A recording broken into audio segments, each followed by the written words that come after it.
Welcome, everyone. Good morning. I'm Claudia Duran, Managing Director of Endeavor in Miami. We're so happy to have you with us this morning to share this great panel and talk about exit strategies. So we will be discussing what are they, when's the right time to do it, and much, much more. We have assembled an incredible panel of entrepreneurs that have gone through this experience recently. I am sure their stories will not only provide inspiration, but also guidance to the road to exit. But before introducing them, if you're just meeting us for the first time, Endeavor is a global organization present in 37 markets around the world that selects and supports high-impact entrepreneurs with big ideas, incredible products and innovations that have capacity to scale, with the ultimate goal of catalyzing economic growth. And today you will meet three of our Endeavor entrepreneurs from our Miami ecosystem. So I'm very excited to introduce them very shortly to all of you. So we are an entrepreneur-first organization, and I'm so proud to welcome three of our Endeavor entrepreneurs to the panel. Please join me in welcoming Abby Mandelbaum, co-founder and CEO of UVisit and Endeavor board member here in Miami. Joanna Micola, co-founder of WinCode, now BrainStation, and Felipe Sommer, co-founder of Nearpod, for a conversation on their exit journeys. Welcome, everyone. Thanks for joining us. It's so good to see all of you. I'm so excited. How are you? It's great to be here. Yeah, so good. So let's start this amazing conversation. And I know all of your experiences going through exit in the past, let's say year and a half. So let's start by maybe sharing what an exciting few months you all have had. I think Nearpod and WinCode just recently this year had their exit. And then Abby with UVisit, I think it was about a little bit over a year ago. But before we deep dive into specifics, I'd like to ask each one of you to provide a quick overview of your companies and the sectors they operated in. So let's start with maybe Joanna. Great. Well, thanks so much for having me here, and very super proud to be on a panel with such accomplished, incredible entrepreneurs and two guys who I consider friends as well. So that's pretty awesome. Also, I love Abby bringing in the Florida spirit with the palm trees in the background, making anyone jealous who's tuning in from outside of Florida.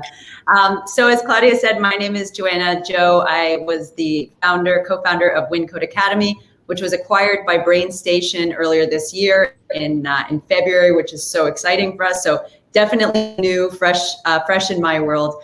And we were and continue to be a global leader in digital skills training. So we are training people in software development, UX, UI, product design, data science, and digital marketing to really arm professionals with an opportunity to pivot careers into technology, and in turn, provide amazing technology talent to some pretty incredible companies all over the world, two of which are here right now. So that's cool. Great to be here. That's awesome. Now let's go to Felipe. Hi, everyone. Thank you, Claudia, for having me. Hi, Abby. Hi, Joe. Very nice to share this panel with you. So my name is Felipe Sommer. I was one of the co-founders of Nearpod. Nearpod is an edtech company that started around 10 years ago. And the idea we had in mind was to really enable a different type of classroom. And we created a platform that was used by teachers to change the level of engagement of students in the classroom. And then we grew a lot. Mainly in the US, we started from being just a platform to also offering content, supplemental content. And we're now expanding to, Nearpod is now expanding to international market. And it was recently acquired by Renaissance Learning in a really interesting transaction that we're going to talk today about. So great to be here. Great, thank you, Felipe. And Abby? Hello, everyone. I completely agree. It is very exciting to be here, and particularly with such great friends. Look forward to catching up in person sometime soon. So a little about UVisit. So we were acquired a year ago, and we'll talk about more about that story. So UVisit, we started about 10 years ago, with the premise that it should be very easy for students anywhere in the world to visit a college campus.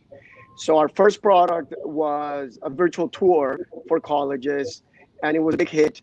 During the following 8 years, we built a virtual tour platform for more than 600 colleges, and mostly around the US, but really around the globe. And from there, mixed reality started becoming very popular. So VR, AR. So we expanded our platform to also include mixed reality, and also started getting a lot of traction beyond the vacation space. So we went on to start working with the biggest hotels in the world, the Hiltons, the Hyatts, the Sheiks, the Grand Velas, working with to help them promote tourism to their cities. The city of Philadelphia, city of Albuquerque, Oakland. We started working with the U.S. Army. All of that sort of immersive technology. A year ago, EAB and Vista Equity Partners approached us, and they were very interested in acquiring us. I'm sure we'll talk more about it. Hi, Abby, you were breaking. I don't know if it maybe taking your ear pods off would work or improve the audio. Okay. Yeah, great. Or get it further away from the palms. Okay, so let's get down to it. As mentioned during the introduction, all three of you are here because you have achieved a successful exit. We talk a lot about exits in the entrepreneurial world, but there are different ways to achieve it, like doing an IPO, M&A, SPAC, and sell stock in the secondary market, etc. So I'm just curious, which options did you consider and why? Felipe, let's start with you. Good. So, I mean, it's really, to answer this question, it's relevant to understand where you are as a company at a certain point in time. So, I mean, because you can exit after your Series A. You could exit at different points. In our case, we had a pretty nice set of rounds, from pre-seed to seed with impact, to a Series A with VCs, a Series B with private equity. And we even have a couple of debt rounds when we, for example, acquired Vocabulary. At this point, we were looking for a full exit, the founders and the board. And when you think about an exit at our level, in a way, there are three options, right? Many options, but like the three that we analyzed was, you sell to a strategic, right? Like an Apple, a Google, a Microsoft, a Salesforce, Zoom, or you sell to a fund that has a significant investment in your industry, which what ended up happening, right? Francisco Partners owns Renaissance Learning, and they were acquiring companies. And the third option is to just sell to a fund, another fund that is not in education, or sometimes you do what it's called a recap, where another fund comes in one of the funds that's already inside the cap table takes a minority position.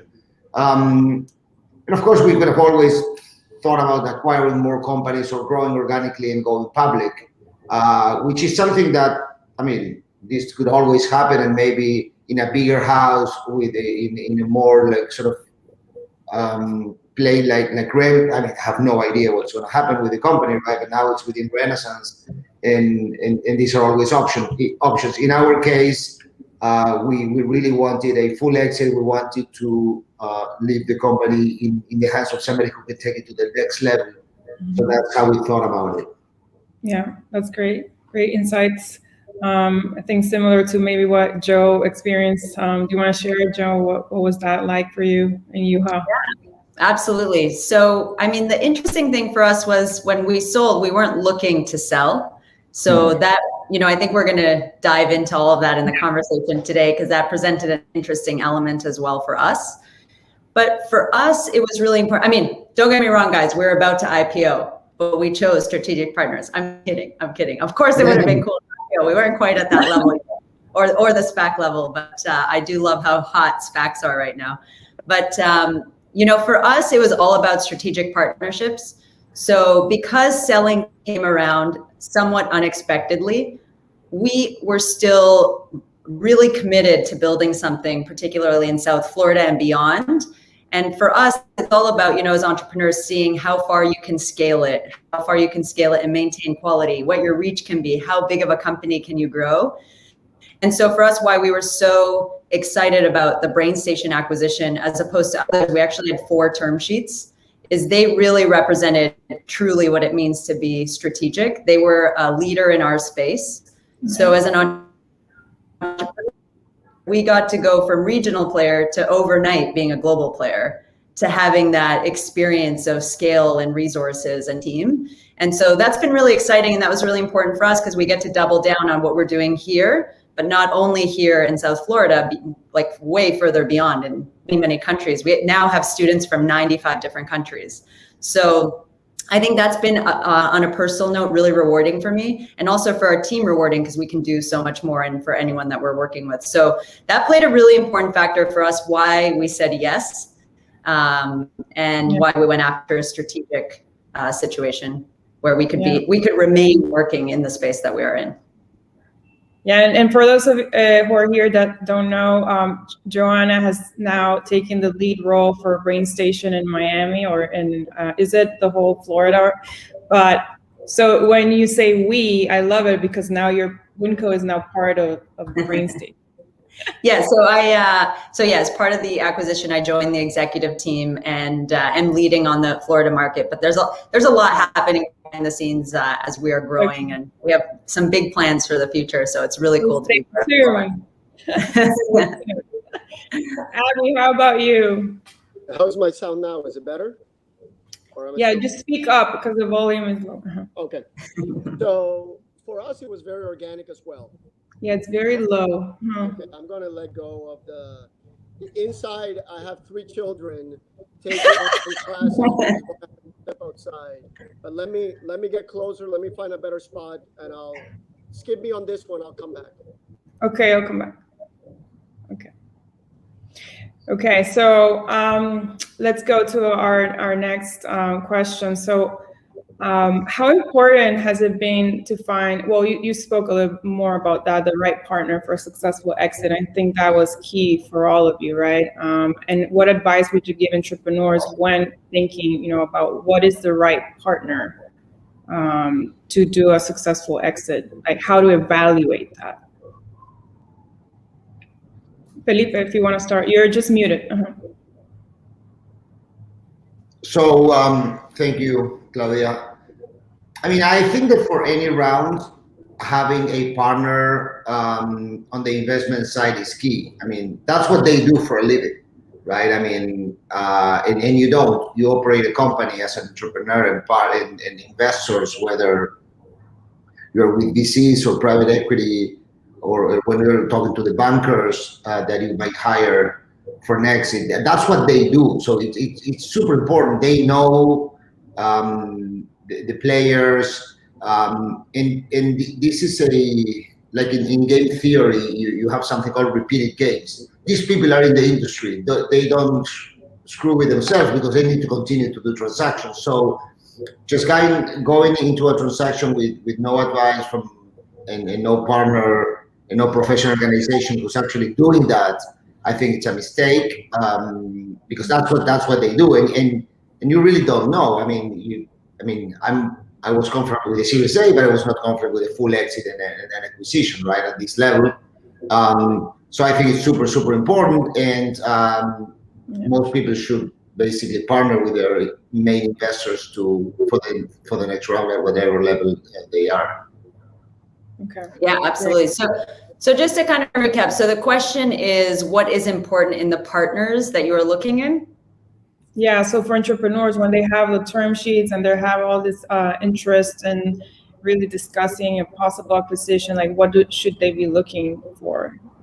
Yeah, it's interesting. Everyone talks about due diligence. Like, obviously, if you're being acquired, a lot of due diligence is happening on you.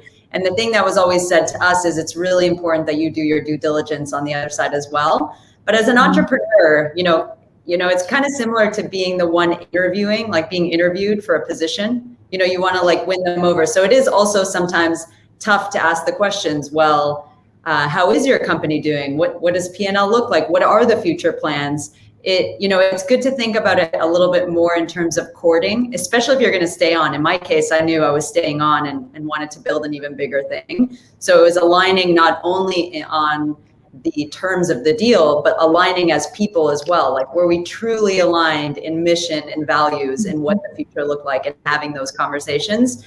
So I think something that's really important is having enough communication and conversation as much as needed to feel confident that you have that information and that you're aligned. Sometimes we feel awkward about insisting on talking about certain topics or getting certain information, particularly if you're the one being acquired, because it seems like you're just like, answering questions. So having the courage to do that is really important. This was our second time around this. So I do feel I had a lot more like confidence to have those conversations than I did the first time around. The first time around, I really felt like I was more a mentee and they were like a mentor. They knew everything. And I was this little person, this little startup who wasn't sure. Whereas the second time around, I was like, okay, so what do you think about X, Y, Z? I saw in the past, we weren't aligned on this and we didn't realize this, or the terms or whatever it may be. And I would just say, I guess it's the same as any relationship you have, is have the hard conversations.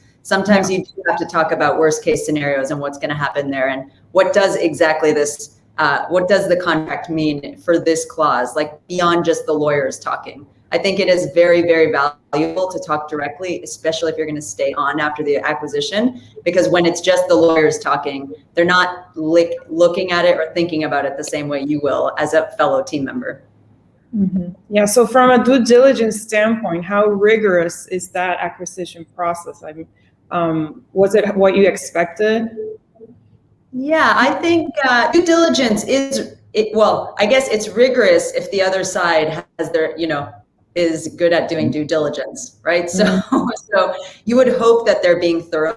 I think if a company if due diligence is too simple, it might raise some flags like, why is this so easy? So it shouldn't be overly hard, but not overly easy. There is due diligence things have to happen. I do want to shout out someone who is on our advisory board for WinCode via Endeavors, Mark Duran, Ernest Bachrock. I know we're going to talk about him, Adriana Cisneros, all advisors on our board who played important roles for us. So if we hadn't had those individuals behind the scenes helping us in the due diligence, it would have been very tough.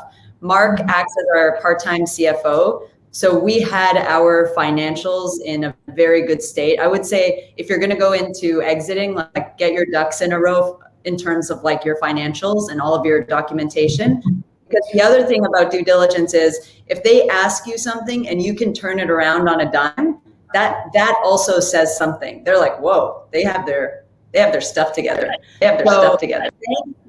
Thank you, Mark, for not only making sure that we had everything together, but Mark also had all the answers while also advising us of the things that we needed to keep in mind, which we couldn't have done it without him and our whole advisory board, Ernest, Audrey, and many others. That is key, having your financials in order and having the right mentors and advisors just to guide you through the process. I think that is key. And do you want to share some of that experience, Abby? On the due diligence? Sorry? If you can hear me, yes. Please hear me still. It's very low for some reason. If you can. It's okay, talk loud. Speak up. We'll transcribe. How low is it? I apologize. We've been having internet issues this morning. My wife is on the other line complaining about it too. So it's one of those perfect storms. Can you hear me? Okay. Yeah, it's low. I mean, you can get, if you just try and speak up as much as you can, okay. Or turn your but that's better. Okay. Turn your volume up. Mm-hmm. So for us it was a very organic process as well. The acquirer Can you hear me or no? Because yes, now it's good. Yeah, go. So for us, it was a very organic process, and I'll get into the due diligence pretty shortly. We were actually exploring partnerships, which ended up becoming a strategic sale. And now in hindsight, I am very happy that that's the way everything took place. Because as everybody has mentioned, the due diligence process, at least for us, it was grueling. It was the only thing we could focus on. We could barely find time to keep running the business, and yet it's almost the most important time for you to make sure that the business is performing. So a couple of notes that I want to add related to that is, one, that most people after the sale ask me two questions. One question is, are you happy with the sale?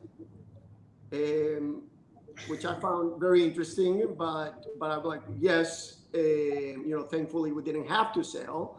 So yes, we were happy with the terms, which is why we proceeded. But the second question I also found very interesting, and it was always the case. Everybody asked, and for how long do you have to stay? And it was interesting because for me and my two partners, we really liked the people that were acquiring us. And actually, it's been a year plus, and I'm still at the company that acquired us. And it's been a wonderful experience. Now, I'm not sure for how long I'll be there. But my point being is that, don't think about the sale as this sort of, end point in time. It's just the beginning of a new chapter. And you want to make sure that you're doing it with a partner that makes sense for the founders, that makes sense for the investors, and that makes sense for the employees. Yeah, I feel like Al was saying just a really key thing that I also want to highlight, and shout out to my amazing co-founder, Yuha, who is also an Endeavor entrepreneur. It is a full-time job to go through an acquisition, particularly the due diligence. We also didn't say no to anyone who reached out, conversation from like private equity to a group that was doing a roll-up in our space. He took every call, every meeting. And then once you choose the term sheet and you choose the people that you're going to marry in business, then it's all about the due diligence process. So Abby, you're absolutely right. Super important time for the business to be doing amazing. We actually hit our best quarter in company history when we started those negotiations. And really fortunate that we could split our roles so that Yuha was 100% dedicated to that. I was brought in only for the key conversations or reviews, and I was focused on the business because it is a lot to juggle those two things. Yeah, great. Felipe, do you want to add anything? So in terms of the due diligence, I think that it really is a function of how well you're doing and how processes and financials are implemented and how much are you selling when you start the conversations, right? Because if you say things that are not exactly true, then due diligence complicates everything. Now, if the numbers are real and your processes are strong and the ARR is the ARR and the waterfall that you see in SaaS works, then it's simpler. Also it's a function of the stage of the company, right? In a round, the due diligence is much simpler. I mean, I was not surprised, but amazed to see how many expensive people are involved in that process, like attorneys, and lawyer, and accountants, and tech people, and bankers. It's crazy. Like the amount of fees that are generated in a transaction like that is huge. And but I mean, what's different from what Abby and Joanna were talking about in our case was that we were not as founders running the day-to-day. I mean, a few months before we started the process, I stepped out of the management team. So all of this process was led by our new leadership. So we were not in the trenches and having to run the business and to go for to run the process of exit. So again, It's really depending on your situation. That's my experience. Yeah. But you all worked really hard to take Nearpod where, last year I remember. Oh, yes. Oh, and then I was an active board member in this process, but not from the man. Like I was not the CEO selling the company to the prospective buyers. Yeah, great. So, what would you say, or how do you know, like, as an entrepreneur, when is the right time to exit, like, or exiting versus continuing to grow your business, right? You have the vision, you can take it to the next level, but how do you really find that answer? I don't mind taking this one. Okay.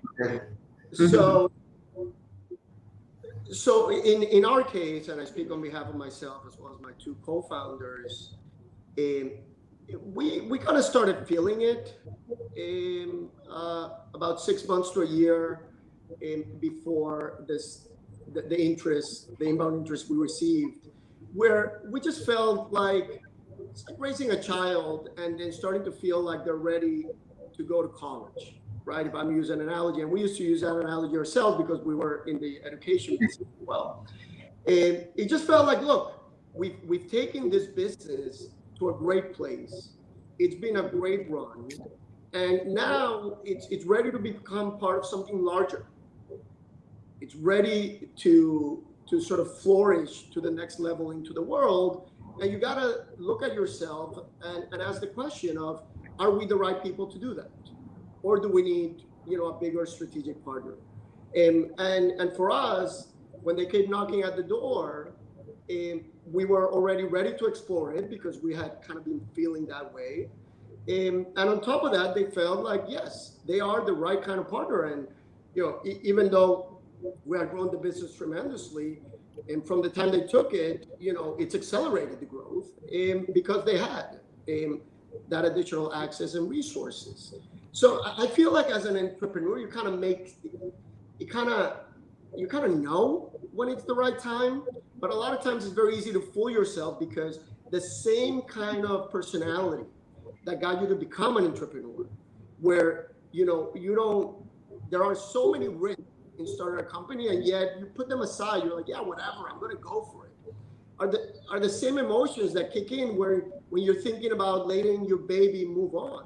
You're like, yeah, but we're going to continue going and we're going to continue growing 3x. But you also have to check yourself into the reality mirror and just be true to it. In our case, I should add, it was incredibly helpful to have our Endeavor Advisory Board. And the reason I'm mentioning that is because they had no agenda, no interest whatsoever other than helping us as entrepreneurs. And they were just a great sounding board. And so when the acquirer came knocking, we felt like we had already worked out a lot of that thinking. And then, I'm happy to explain later on how they helped us through the process as well. Yeah. I love Abby's child analogies. So I would say WinCode grew up a little bit and found its soulmate in BrainStation. So we're like the parents who we're crying at the wedding, but we're also so happy because it's a wonderful union. And now I'm like the mother-in-law who moved in. So I'm like living in the mother-in-law quarters. So I'm still there running the household, which is funny. But I would say it's so tough to know, and yet so easy. So, I remember early on joining Endeavor, there was a mentor, or maybe it was actually Brian Burkeen, who's awesome, who's on an Endeavor board now and a successful Endeavor entrepreneur. He said to me, hey, as an entrepreneur, you're always looking to sell. Like there's never going to be a point where you're not selling, even though you're growing. So in a way, when I said why we always took every meeting and every call is because you never know what's going to come of it. So for us, we had reached the best quarter in company history, and we were like, the sky is not the limit. Like, this is amazing. COVID silver lining was like, we went remote and it's been amazing. But then these term sheets came in and these discussions started to happen towards the end of last year. And then you start to envision a different future, and it's kind of hard to stop the momentum that comes with that because it's pretty exciting. You're like, whoa, what will my life look like? And I know probably we're going to talk about it here, which is like, how do you mentally come to that decision? But, you know, from a business standpoint, one of the key things for us, why we did end up going down the acquisition path, is we did see that while things were going great and we didn't need to sell, we knew that to get to the next level, to compete with the global players, it would involve significant capital to do that. And this gave us an opportunity to do it right away, to tap right into turnkey, I guess, into that already happening. So it was a strategic decision, and ultimately ended up being great. But that was kind of the key thing that went into it for us. Yeah, I love the marriage analogy too. How about you, Felipe? So when you know is the right time, I mean, as entrepreneurs, I at least, and I'm sure my friends here as well, you operate a lot with gut feeling, right? And sometimes you feel things. And in this case, similar to what Joanna said, we saw the company doing really, really well. And we felt it was also a personal decision, right? We were ready to move on, to close this chapter at a good moment, at its peak, if I may, and really put this in the hands of somebody who can eventually take it to a different level. I thought about the baby and all of that and the marriage, but the reality is that this was such an amazing journey in all respects, from the impact, from the people, the culture, the financial compensation, that I'm super excited, happy, proud, and I'm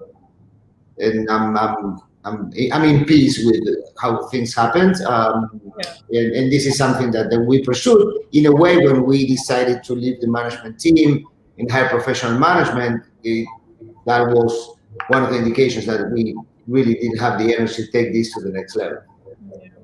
And how important was in this road to exit your team, right? The main team around you to grow the business, to take it to this exit process. How important was that? What advice would you give entrepreneurs on really building a strong team, or what does that look like? What type of team? Well, I mean, the team is part of the company, right? You have the product, you have the team. Like this is what you're doing, right? As an entrepreneur, like no one has a company without a strong team. At least a company that can achieve an exit or achieve a different level of financing. So the team is key at every level. It's key to sell the vision to potential buyers, to continue to execute while they're making their minds up, and just we're talking about the transaction. So I mean, the team is also what a potential buyer evaluates, because you're going to get stuck with these people, right? To deliver the business, and these are the people that. I mean, it also depends on what the buyer is buying, right? Sometimes the buyer is buying a team, sometimes they're buying a piece of technology, they're buying access to a market, right? But I think the team is super important, and I think that over the years we ups and downs, we put together a very interesting team that actually grew the company significantly. Yeah, amazing. Anybody else want to share anything? Yes, I'm happy to speak to this too. I think it's incredibly difficult to go through a successful acquisition if you don't have a very solid team. I mean, I'm thinking about the process of positioning the company once they came knocking, and how involved the senior leadership team. And we had a senior leadership team of 8 people. How involved the team was during due diligence. I can't even imagine going through a process like this, where it's the entrepreneurs and founders taking the load, even with all the outside advisors and the professional help, the accountant, the legal. So, I would urge, most entrepreneurs, regardless of exit time or not, it's the sooner you can start building that solid leadership team, go for it. And, in our case, I would say it took us a little longer because we didn't raise money. So for us, the thought of building a very highly paid professional team was scary at the time, because it just involved a lot of, we hadn't been paying ourselves a lot of money as we were building up the company. And now we had to sort of, be willing to put a lot of money to pay these folks. But looking back, it was so worth it. That's, I guess, one of my regrets is I wish we would have done it, a few years earlier. Okay, got it. Is there anything you wish you could have done differently in that journey, a better way? Any advice? Go ahead, John. I wouldn't say do differently, but something that I think is very interesting, and mind you, while it's still fairly new for us, that I would say is, while exits are about money, they're not all about the money. And thinking, it might sound cliche, but asking yourself, what do I really want in life, is probably, for my experience, that was the most important. And I probably should have spent a little more time thinking about it. While things are going amazing right now, it's such a crucial question, because for all of us, being an entrepreneur, it's part of your identity, your company. And when you transition, even if you transition with the company, it's a new era, a new chapter, a new season. It's different, it's change. So I think for me, it's not a regret, but something that's really key in the process was really sitting down, what do you want in life? Because things, your whole dynamic, your identity changes. And then making sure that you 100% get aligned with anybody who's a co-founder that you have, or anyone, who you're going to go into the acquisition with, is so, so important, because it might also be that you want different things. Some co-founders might want to continue with the company. Some people want to go on a vacation for 6 months. Other people have a number in mind. We have friends who sold a really successful company in Europe, and before they even started to go down the acquisition route, there were 8 founders. They had a meeting to get aligned a year before they even looked at it, and they put a number on a piece of paper, what would be their number to sell, and put it in an envelope, so that then when they started down the process, they wouldn't get either greedy or cold feet or whatever it was aligning with the things that they wanted. But thinking through what you want in life is super, super important. And I just quickly also want to shout out our team on the team topic. Team is everything. It's not only about acquisition. It's about, if you build a great company, it really is about the people, because you can do amazing things. And it was a simple thing for us. We doubled down on how we hire and who we hire. And we did that a few years prior. And I feel like that really played an important role to where we are now. And after an acquisition, there's integration. And the best way to get through integration well is with a good team. So that's all I'll add on that part. Yeah, can't agree more. It's great advice, Joe. I think the change is hard for entrepreneurs when they, transition out of the business, the exit. So great advice. You wanted to say something, Abby? Regarding the question of something different, I really don't want this to sound like a plug in any way, but it really is, what I wish I would have done. I wish I would have joined Endeavor earlier. And the reason I'm saying that is because still to this date, I'm incredibly grateful to Ernest and to Danny. They were 2 of our closest advisors. And I was literally calling them very early in the morning, very late in the night, and they were like bankers. Yeah. And they were just helping throughout and there every step of the way. And so, whether it's Endeavor, whatever it is, just make sure that you have your right advisory board, not just your investors board and, your official board, but make sure you have the right advisors that really have, the best intentions for you and the company.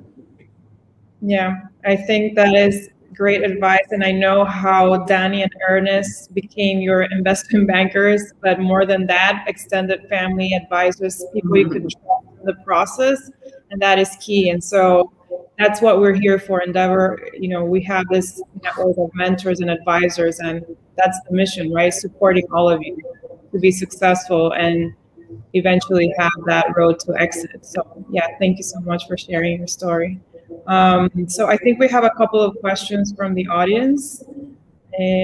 Let's So for the record, I wouldn't have done anything differently. No. I just want to make a comment about that question. Okay. I mean, I agree with Joe's and Avi's comments, but not to repeat on that. I mean, at the beginning, our style was to hire smart people and put them into any position for them to learn, right? So typical consultant or MBA who's young and super active and can take any challenge. And at some point, you need to start hiring people that know what they're doing. That we had that style because that was us as former consultants, and we exchanged hats among ourselves many times as founders. So there's a time where you need to start hiring people who have done that or are doing that. So the VP of customer success should be somebody who's doing like good customer success at another company, and then you bring them in. So I think that shift could have been done. We could have done earlier. I don't know, in education, for example, investing more in efficacy. I should have started doing that way before we started. Again, no regrets, but learnings, right? Yeah. So there's some key things to the process of developing a company that of course, I mean, the next time around, really do better, but there are always things to reflect and try to improve. That's great. Thank you, Felipe, for sharing that. Okay, now back to our question. So for any I might briefly actually add on to that because there is some, sorry for everyone tuning in. I will say something to think through as well is for anyone who's looking to, get investors on board before you look at acquisition or you already have investors, it is really important to look at what the investors' rights are when an acquisition is being considered or comes around. So in some cases, investors, know very clearly what rights your investors have when an acquisition is coming your way or you're thinking about it, because that's really going to impact the negotiations and ultimately the outcome at the end. So try to do that up front, or better yet, even before you bring investors on, because in some cases, investors will have, a right of refusal, they'll have veto rights on certain things. And in some cases, I talked about alignment with co-founders, but also really important to get alignment with investors, because sometimes what they want is not going to be the same as what the founder or the co-founders want. And that can really derail acquisition discussions or further investment. So really, really important to understand all of that, how it works. Another person, we had Adam Smith, who's an amazing leader in the ecosystem and works with Carlton Fields, did with Medina Capital. He was the one who did our deal with us, and we met him through Endeavor as well, through one of our advisors, Steve McKean, which is amazing. He really made sure not only to guide us through it, but he educated us on what everything meant, how it could play out, etc. So that was really beneficial. And I guess in hindsight, maybe there would have been a few terms with previous investors I would have negotiated harder, because it wouldn't have taken as long, because we had to get more people aligned on what the path forward would be. Yeah, great advice. Yes, that's super important. Okay, now our question. For any new startups in the South Florida ecosystem, what are some key resources to take advantage of? What are some resources to stay away from? Endeavor. For the former part of the question, not for the latter part. Yeah, key resources to take advantage of. Endeavor. Okay, great. Yeah, I know Felipe says laughing, and we all laugh, but it's true. I mean, I'm not laughing. Yeah, I'm smiling. I very much feel like, Endeavor is at the epicenter of the entrepreneurial ecosystem down here in Florida. I mean, I and my company, we ended up connecting through a lot of resources, but it was primarily through Endeavor. I think it's just a great model. Now, I would say, the answer to the question really depends on the kind of company, right? I would highly encourage the listeners that are founders and entrepreneurs that you got to be part of a community. You have to, right? Mm-hmm. It'll just help you be so much better. I mean, I'm sitting in this chat looking at all the faces, and I'm like, wow, this is my community, right? And whenever, inevitably you run into challenges or you start doubting yourself or the prospects of the company, you need people that are there to help you every step of the way. So, my experience with Endeavor, I would recommend in a heartbeat. But if it's not Endeavor for you, make sure that you do join one of those organizations. Great. Thank you, guys. We're here to support entrepreneurs. So anybody who wants any help, please reach out to Endeavor or myself. Next question from another Endeavor entrepreneur, Johnny. At what stage did you begin to craft your exit strategy? And how close, or better or not, was the outcome related to your exit vision? Who wants to give it a shot? Again, I'm happy to go. Go. You're not going to believe this, but we did something similar to the story Joe mentioned about, the company in Europe.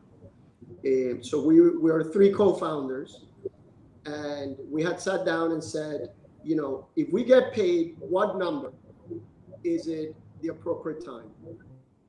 And it was exactly that number. And I really mean that, exactly. It was not in the ballpark. So what I'm saying is, whether you believe in The Secret or not, in this case, sort of thankfully it played out. And in terms of crafting an exit strategy, we always took a very different approach to that. It's not like we said, what is our exit strategy? For us, it was more like we were always open to having conversations. And our strategy, and I have to give one of our advisors, Danny Heisey, one of our Endeavor advisors, a lot of credit for this. Is I thought I knew the main players in our market, but then I vividly remember sitting in the Endeavor office with Danny, and he got up on the board and he started grilling me on the details of those key players, and that's when I realized I don't really know these players. So I think, to me, a lot in terms of exit strategies, just make sure your company is performing well and make sure you really, really know the landscape that you're playing in. Be open to conversations, and then with those right ingredients, the right outcome will happen. Yeah, that's great. Yeah, I would also add, just to recap, very similar to Abby, and hi, Johnny. Great to see that name coming up. As I mentioned, we weren't looking to sell, so we didn't have an exit strategy. It was never really how we built the company.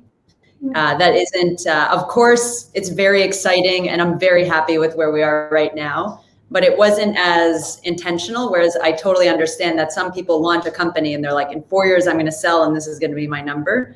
So I would say, for me, exactly what Abby said, I just want to repeat it, is just be open to every conversation and try to get some information as much. We also said yes to every single conversation because it meant we were going to learn something about our industry. Why was PE looking into us? Why is there a roll-up happening? Oh, what are other schools doing? So throughout the process, we also learned so much information. And throughout that process, it also led us to where we are right now. And since we weren't looking to sell and didn't have to sell, it gave us patience, right? Which is leverage. Meaning we weren't in a situation where we were desperate for capital or whatever it may be. So yeah, just wanted to reinforce what Abby had said there as well. Great, thank you, Joe. We have one last, I think we have time for 1 or 2 questions from Osvaldo. He's one of our Endeavor mentors. He's been really, really great helping entrepreneurs. So this question is, from a mental health perspective, what do you recommend when facing uncertainty and those dark nights that keep you up as an entrepreneur where it feels lonely? What's your advice to other entrepreneurs? So, a lot is the support from your co-founders, from your family, clearly. And also it's your own mental ability to understand that the roller coaster type ride that you're in for. it's hard. It's hard. If not, everybody will do it, right? I mean, if you just need to go and do something and then things happen, you need to be strong and you need to be self-confident. But also you need to accept that there's sometimes, I mean, I had nightmares that suddenly Google in 5 minutes was doing Nearpod and we were out like many times. So it's hard, but I mean, do some sports, go run, and no, I mean any like meditate. I used to meditate. There are amazing apps for a little bit of money that you can really lose your mind for some time. So family, co-founders, sports, meditation, and self-confidence. Yeah, and the community also, right? Yeah, yes. totally. Well, I need to leave something for others to say. So somebody else says community. I feel like it's no coincidence that you see a lot of entrepreneurs, founders getting obsessive about certain hobbies, whether it's meditation, whether it's sports, fitness, or whatever. It's because it's so important. It was so important for me to have a practice to make space for myself that didn't include thinking about the business. And it still is to this day. And I find that I'm much better in the daytime hours when I stay committed to the things that make me feel my best. For me, it's meditation, it's fitness, it's being with friends. But it's more about kind of, zeroing in on what is it for you that helps you be your best? What are the things you like doing? Some people have different things they're going to do, but really committing to that. In the very beginning of launching WinCode, I know Juha and I were like eating dinners at Lime at 10 p.m. We were terrible. I was like going out having drinks with everyone. So I really had to like cut back on all of that because it contributed more to my stress and anxiety. So, it really, I had to find a way to manage things and make it fun.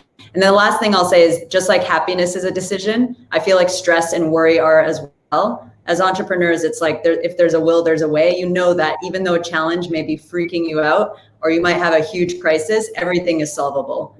So, I try as much as possible to see the positive in any scenario that we've been through. And I love that. Claudia, I just want to say something real quick and related to this because, I'm very passionate about it. And Oz, love seeing your name up on the screen as well. I love the Yay, Oz. Here. And, it's a lot of people talk about the journey as a founder and entrepreneur. And, you're just carrying all this weight. And I just want to bring it back to what is your support network, right? In my case, it was very much my co-founders and my Endeavor advisors. Think about what is your support network? Because, a lot of times we feel all this pressure as founders, CEO, and so on, where you feel like you have to know it all, carry the company on your shoulders, and you cannot, showcase to your team in, what may really be going on.